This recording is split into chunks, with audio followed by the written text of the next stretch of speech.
Olá, sejam todos e todas muito bem-vindos e bem-vindas ao Centro de Mídia de Educação do Amazonas. Eu sou o professor Josino Malagueta, do componente de História, e estarei com vocês aqui nesta aula. Vamos, então, ver o objeto de conhecimento da nossa aula. O objeto de conhecimento da aula de número 14 é as guerras mundiais, a crise do colonialismo e o advento dos nacionalismos africanos e asiáticos. E como detalhamento nós temos a luta pela independência nos continentes africano e asiático. Vamos então para a nossa aula.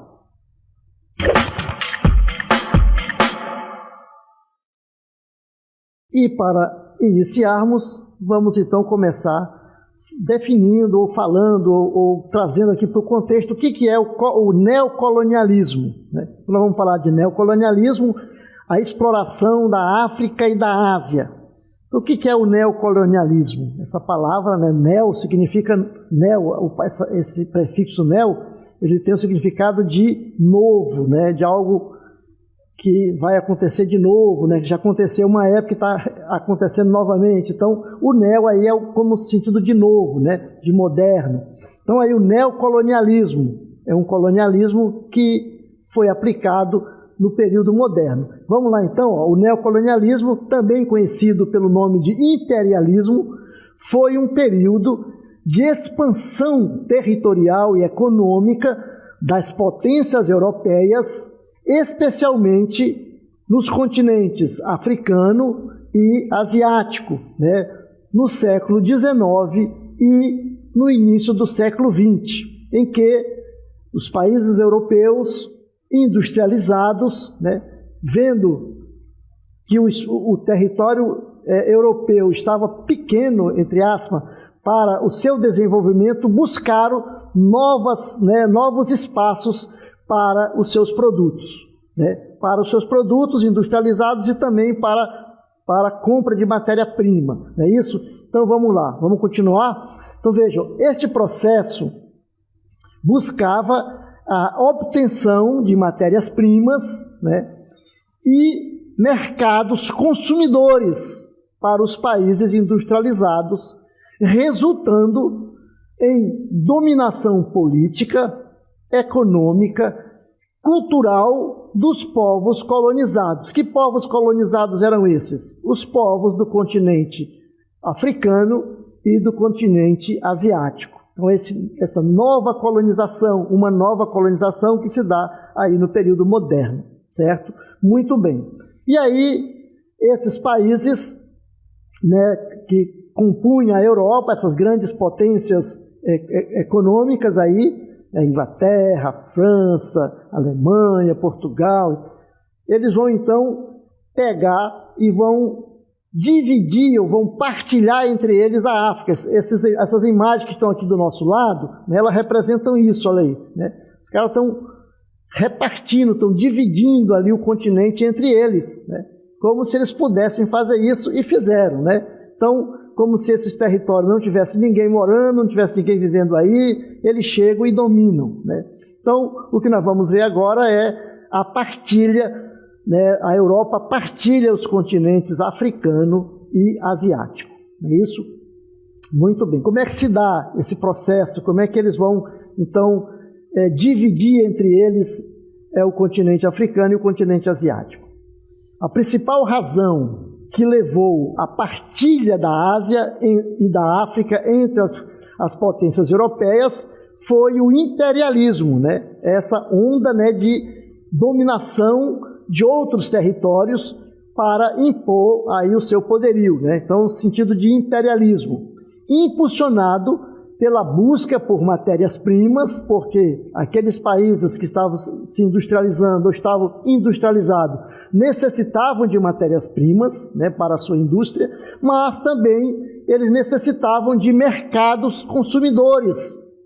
Além de mercados consumidores, eles necessitavam também de mão de obra barata, decorrente do desenvolvimento industrial que aconteceu ali no continente europeu aí durante o século XIX. Então, esses países vão se expandir, né, nesse sentido do imperialismo, né, da busca de dominação de outros povos. Muito bem. A dominação europeia na África e na Ásia foi justificada por uma combinação de fatores. Que fatores foram esses, professores? Vamos lá. Primeiro, incluíam, aí nós tínhamos teorias racistas, né? Ideologias de missão civilizatória ou civilizadora, interesses econômicos. Uma dessas teorias, né, que embasou aí esse imperialismo, né, e a dominação da Europa sobre a África e a Ásia é o darwinismo social, né? Essa teoria, né, do darwinismo social sustentava a ideia de uma hierarquia racial em que os europeus eram considerados superiores, povos superiores, né, o que justificava a conquista e exploração das regiões consideradas atrasadas. Então, eles tinham a ideia de que eles iam para esses territórios, para esses continentes, porque eles iam então civilizar, entre aspas, né? Eles iam civilizar esses outros povos porque eram povos atrasados. É isso? Porque eles não tinham, né? Segundo eles, esses povos não tinham as mesmas características, a mesma cultura, a mesma religião, né? Não eram desenvolvidos industrialmente. Então, quem não era desenvolvido industrialmente era atrasado e, portanto, a Europa, os países europeus levariam a civilização, levariam o desenvolvimento para esses outros continentes, certo? Muito bem. E aí a gente vai ver como que se deu esse processo aí nos continentes. Vamos começar pelo continente asiático, depois vamos falar do continente africano, tá bom? Vamos então? Porém, nesse processo todo, os países africanos, os povos africanos e asiáticos, eles não aceitaram, né, essa dominação de forma pacífica ou de forma de sentir-se submissos e aceitar essa situação. A gente vai perceber que houve, nesse processo, houve um processo de luta, um processo de resistência, né? Então a África e a Ásia se rebelam, né? E aí nós vamos ver as lutas pela independência desses dois continentes. Então as lutas por independência na Ásia e na África foram impulsionadas por diversos fatores. E esses fatores nós vamos elencar aqui um por um, né? E a gente vai então explicando e esmiuçando mais cada um deles. É isso. Primeiro, nós tivemos aí o enfraquecimento das potências coloniais. Após a Segunda Guerra Mundial, as potências europeias, como por exemplo o Reino Unido, né, a França, Portugal, Espanha, Inglaterra, Holanda, né, Bélgica, esses países estavam enfraquecidos, principalmente com as grandes dificuldades financeiras causadas ali pela questão da guerra, né? Fato que as tornava menos capazes de manter suas colônias. Então, eles tinham dificuldade agora de manter esse poderio sobre as colônias, né? Estavam aí fragilizados devido ao gasto que eles tiveram aí durante a guerra, né? Então, segundo ponto, crescimento do nacionalismo dentro das colônias, né? Então, a colonização europeia gerou um forte sentimento de identidade nacional nas colônias. Esses povos colonizados passaram a perceber que eles podiam se formar uma nação, né? Então, esse sentido de nacionalidade, né?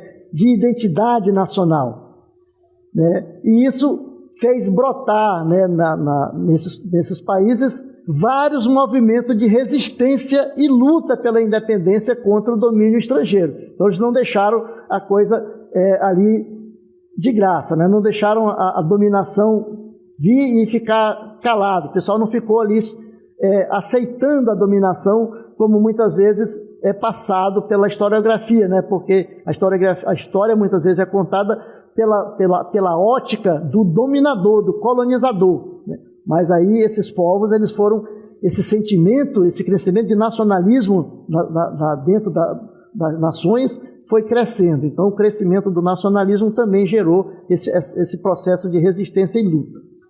Outro fator importante foram as ações da ONU.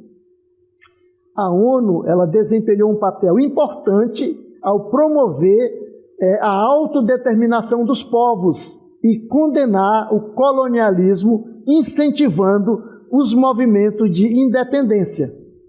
Então, a ONU teve um papel importante nesse sentido do fomento da autodeterminação dos povos. Cada povo, tem a sua identidade, tem a sua nacionalidade, a sua autodeterminação e a busca pela soberania, de cada povo, para se sentir respeitado. Então, isso aí ajudou, a ONU ajudou nesse sentido. Outro ponto, quarto ponto que nós vamos tratar é a Guerra Fria. A Guerra Fria. Como é que a Guerra Fria ajudou nesse processo aí da luta pela independência desses povos? A disputa entre Estados Unidos e União Soviética, pela influência no mundo, fez com que essas potências apoiassem os movimentos de independência na Ásia e na África, buscando fortalecer suas áreas de influência. Então vocês conhecem aí o que foi a Guerra Fria, sabe desse momento em que o mundo foi dividido, o mundo ficou bipolarizado, entre Estados Unidos e União Soviética. Cada um desses países queria ter influência e aí eles incentivavam as lutas pela independência, para ter esses povos que eles ajudavam do seu lado. Muito bem. Quinto ponto. Descontentamento com a dominação colonial.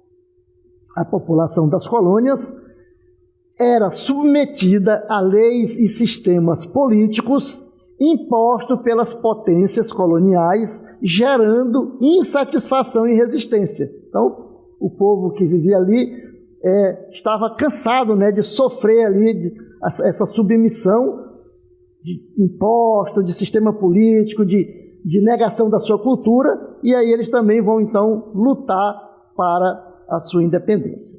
Sexto ponto, desejo de controle sobre recursos e governança. As colônias tinham suas economias e governos controlados pelas potências coloniais, pelas metrópoles, pelas potências imperialistas, o que levou à busca por maior autonomia e controle sobre os recursos naturais. Então, os grupos locais começaram também a se organizar para lutar. Sétimo ponto, implicações da colonização.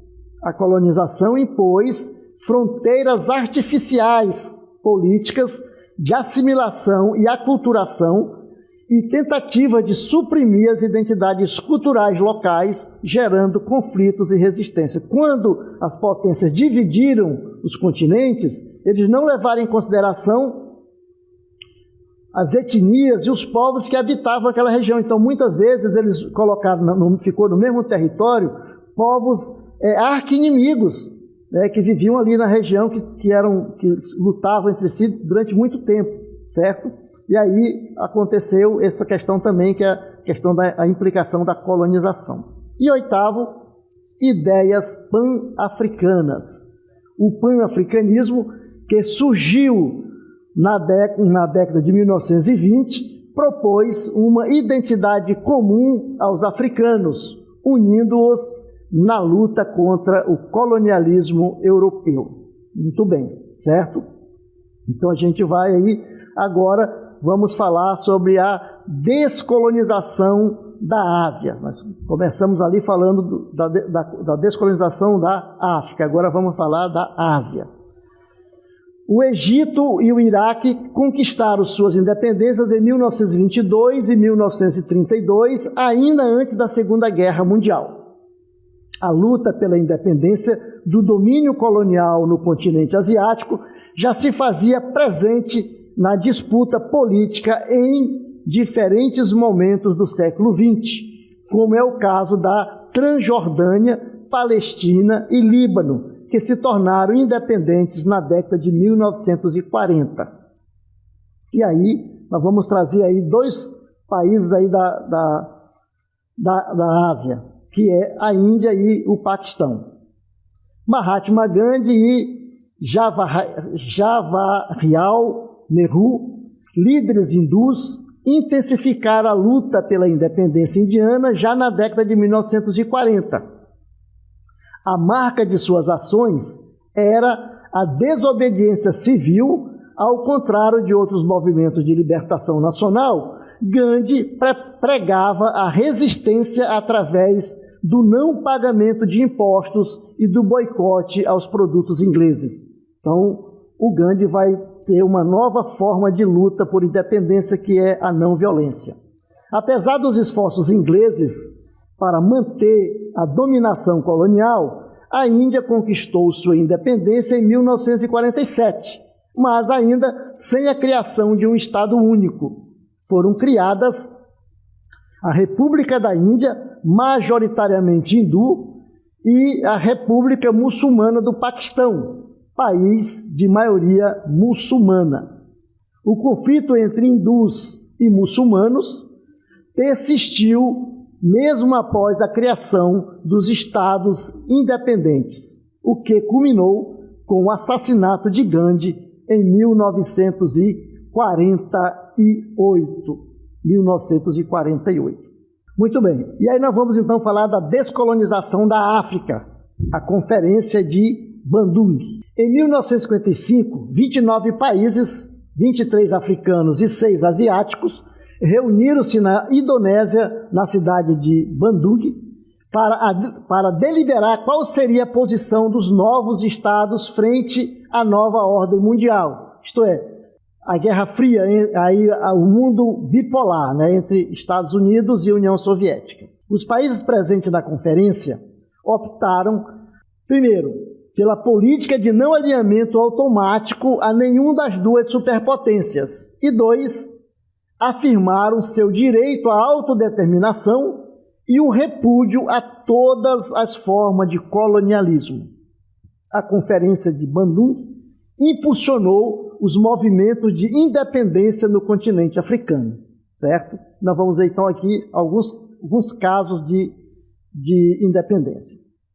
Aqui nós temos aí as lutas pela descolonização da África, né, no continente africano, se davam principalmente a partir da pressão de movimentos de dentro das colônias. Por não possuir uma atuação uniforme, esses movimentos fizeram uso de estratégias diferentes para conquistar a independência de seus países, certo? Alguns começavam com a questão do conflitos militares armados, né, contra as metrópoles, como no caso das antigas colônias da Argélia, Congo belga e África Oriental, contra a França, Bélgica e Inglaterra, respectivamente, que resultaram na criação de novos países. Então, alguns iam para o conflito armado e outros iam na linha diplomática das negociações, que inclusive preservaram interesses econômicos das metrópoles, como é o caso das colônias portuguesas, Angola, Moçambique e Guiné-Bissau, que conquistaram sua independência entre 1973 e 1975. E agora nós vamos ver o caso do Congo, né? Independência do Congo. O Congo conquistou sua independência em 1960, impulsionado pela luta contra a dominação colonial belga e pela crescente insatisfação da população congolesa com as condições de vida e falta de oportunidades, né, que era o que a belga impunha ao povo congolês. Qual foi o seu principal líder, né, o líder do movimento? Sua independência foi liderada por Patrice Lumumba, que fundou o Movimento Nacional Congolês, MNC, e liderou a campanha pela independência, tornando-se o primeiro-ministro do Congo independente. E aí nós vamos ver um outro caso, que é o caso da Nigéria, a independência da Nigéria. A Nigéria tornou-se independente em 1º de outubro de 1960. A conquista foi o resultado de um movimento nacionalista nigeriano que se desenvolveu durante o período colonial britânico. Quem foi o líder, né, desse movimento? Vamos lá? O líder do movimento foi Abubakar Tafawa Balewa. Desempenhou um papel crucial na independência da Nigéria, né, liderando o país como primeiro-ministro após a conquista da independência em 1960. Certo? Aí foi um movimento de luta armada. Nesse processo também contribuiu Nnamdi Azikiwe. Por sua vez, tornou-se o primeiro governador-geral da Nigéria, também desempenhando um papel importante na jornada para a independência da Nigéria. Certo? Muito bem. E aqui nós vamos trazer, nesse quadro que vocês estão vendo aqui, alguns líderes, né, dos movimentos aí, tanto da África como da Ásia, né? São pessoas que foram líderes, né, da região, mas que se tornaram personalidades mundiais, né? São conhecidos, alguns deles são personalidades mundiais. Alguns líderes notáveis do processo de descolonização. Nós vamos começar então com Nelson Mandela. Né? Nelson Mandela nasceu em 18 de julho de 1918 e faleceu em 5 de dezembro de 2013. Líder sul-africano, ativista político e primeiro presidente negro da África do Sul, um ícone global na luta contra o apartheid. Foi preso por 27 anos por sua resistência ao regime segregacionista, mas tornou-se um símbolo de reconciliação e paz, liderando a transição da África do Sul para a democracia. Então veja, Gandhi o Nelson Mandela foi fundamental, né, no processo de libertação da África do Sul, né, daquele sistema que segregava as pessoas, que colocava negros de um lado, brancos de outro, né? E que os negros viviam na miséria, enquanto os brancos viviam aí, né, no bem bom e na riqueza. Então Mandela vai desmantelar esse sistema. Outro líder importante que também tem uma repercussão mundial é Mahatma Gandhi, né? Nasceu em 2 de outubro de 1869 e faleceu em 30 de janeiro de 1948, cujo nome completo era Mohandas Karamchand Gandhi, conhecido mais como Mahatma Gandhi. Ele foi advogado, político, ativista social e líder espiritual indiano, conhecido por liderar a independência da Índia do domínio britânico através da não violência e desobediência civil. Então, o Gandhi fez um movimento de libertação, de independência, sem uso de armas, né, sem movimento militar. Simplesmente ele pregava a desobediência civil. O que é a desobediência civil? É não aceitar as regras e as normas e as leis que a metrópole impõe, né? E a não violência. Então foi aí que ele começou e fez uma grande revolução. É considerado um dos maiores líderes do século XX e uma grande inspiração para movimentos de direitos civis em todo o mundo. E aí nós temos mais um, Frantz Fanon, né? Nasceu em 20 de julho de 1925 em Fort-de-France, Martinica, e faleceu em 6 de dezembro de 1961 em Bethesda, Estados Unidos. Ele era psiquiatra, filósofo político e escritor martinicano, de grande importância para o pensamento pós-colonial e anticolonial. Ele escreveu obras como Pele Negra, Máscaras Brancas e Os Condenados da Terra. São leituras fundamentais para entender as consequências psicológicas e políticas da colonização e do racismo. Outro líder é Ho Chi Minh, nascido em Xiantan, em 19 de maio de 1890, foi um revolucionário político e líder do Vietnã, conhecido por sua liderança na luta pela independência vietnamita e pela unificação do país. Fundou o Partido Comunista da Indochina em 1930 e, após a Segunda Guerra Mundial, declarou a República Democrática do Vietnã, com ele como presidente, claro.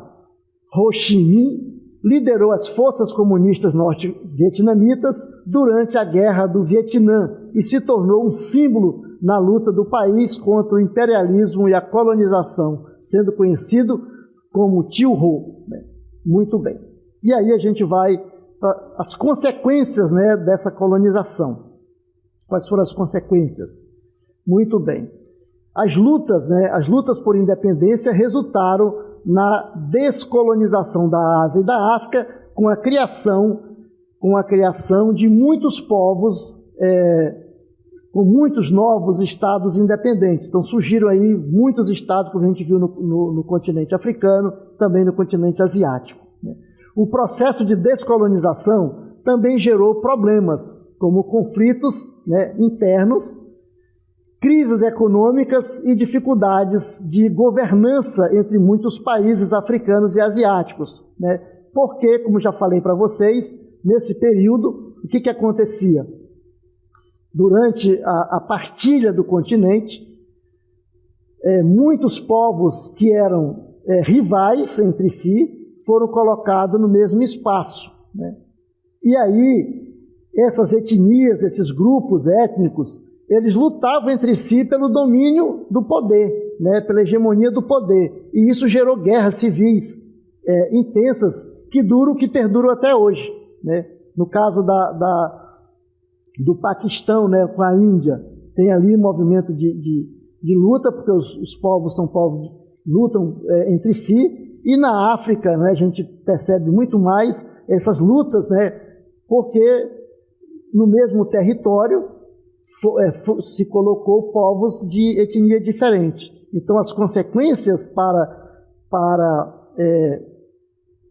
esses países esses conflitos armados, essas lutas que se dão, que se perpetuam, e as questões por vendo da pobreza, da miséria que graça esses países, principalmente aí na África, mas também em outros territórios, como no continente asiático.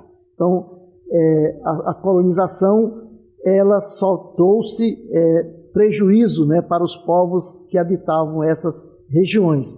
A gente, então, percebe que aonde a colonização vai, não tem o respeito pelos povos que habitam ali, se acham superiores, e essas teorias de superioridade, como, por exemplo, o darwinismo social, como nós colocamos no início, ele trazia a ideia, a teoria de que o branco, o europeu, ele era superior e que, portanto, ele precisava dominar para colonizar, para também até a questão da religião, para cristianizar aqueles povos que não tinham a religião cristã. E aí, então, tudo isso gerou esses conflitos e levou a população, muitas delas, a viver em situação de dificuldade que perpetua até os dias atuais.